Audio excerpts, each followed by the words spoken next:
এবং নতুন content creator যারা আছে তাদের যাতে সবকিছু জানতে সুবিধা হয়। আসসালামু আলাইকুম এভরিওয়ান, আপনারা সকলে কেমন আছেন? আমি আল্লাহর রহমতে অনেক অনেক ভালো আছি। আজকে আমি দাঁড়িয়েছি আমাদের গ্রাম বাংলার একটা প্রকৃতির মাঝে। আপনারা দেখতে পাচ্ছেন আমার পিছনে চারপাশে হচ্ছে ডাল খাত। এটা হচ্ছে আমাদের বছরে একবার ফসল। তো আমি আসলে বিশেষ করে আজকে ক্যামেরার সামনে আসা, আপনাদেরকে কিছু কথা বলবো ফেসবুক নিয়ে। তো আসলে কিছু কিছু মানুষে কমেন্টস করতেছে যে ফেসবুকে কমেন্টস করলে তার গতিতে ফলোয়ার বাড়তেছে।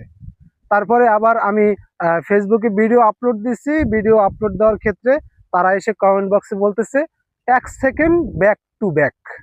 এখন এর ব্যাখ্যা হচ্ছে, এই যে কমেন্টস করেন আপনারা, এই যে কমেন্টস করলে কিন্তু আপনাদের এই যে ফেসবুক টিমটা আছে এরা কিন্তু আপনার কমেন্টস অবশ্যই দেখে।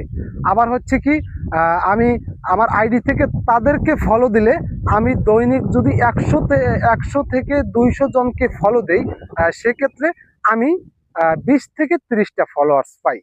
তো এখানে কিন্তু ফেসবুকের কিন্তু একটা লিমিট আছে। তো আপনি যদি ফলো দিতে থাকেন, ফলো দিলে কিন্তু আপনার আইডিটা হচ্ছে ব্লকিং হয়ে যাবে। ব্লকিং হয়ে যাওয়ার ক্ষেত্রে হচ্ছে কি, আপনি আর কারোকে ফলো দিতে পারবেন না। সুতরাং এইভাবে এইভাবে কিভাবে ভাই, এটা তো কেরাইসিসির ভিতরেই আসে না। মানে আমি ফলো দিতেছি, তারা আবার আমাকে ফলো দিবে। এইভাবে আপনি কতদিনে মিলিয়ন ফলোয়ার করবেন? কতদিনে আপনি 100কে করবেন? ইম্পসিবল, এটা সম্ভব না ভাই। সুতরাং আমি মনে করি, আমি কন্টেন্ট দুনিয়াতে এবং কন্টেন্ট জগতে গত 1 বছর আছি। এটা আপনারা আশা করি অনেকেই জানেন, আবার অনেকেই জানেন না।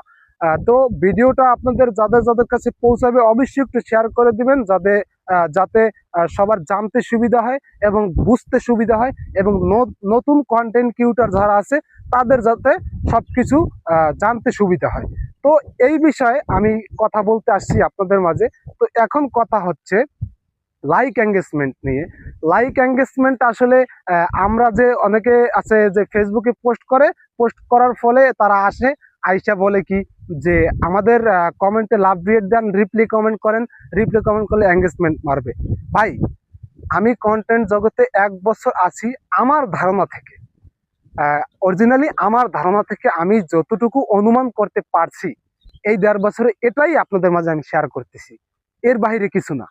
তো আমি মনে করতেছি যে আসলে লাইক এঙ্গেজমেন্ট, তারপরে হচ্ছে ফলোয়ার, তারপরে মনিটাইজেশন, যাবতীয় এভরিথিং যত কিছু আছে কন্টেন্ট দুনিয়ায়, বিশেষ করে আমি মনে করি যে এইটা ভিডিও ভাইরাল হওয়ার ক্ষেত্রে।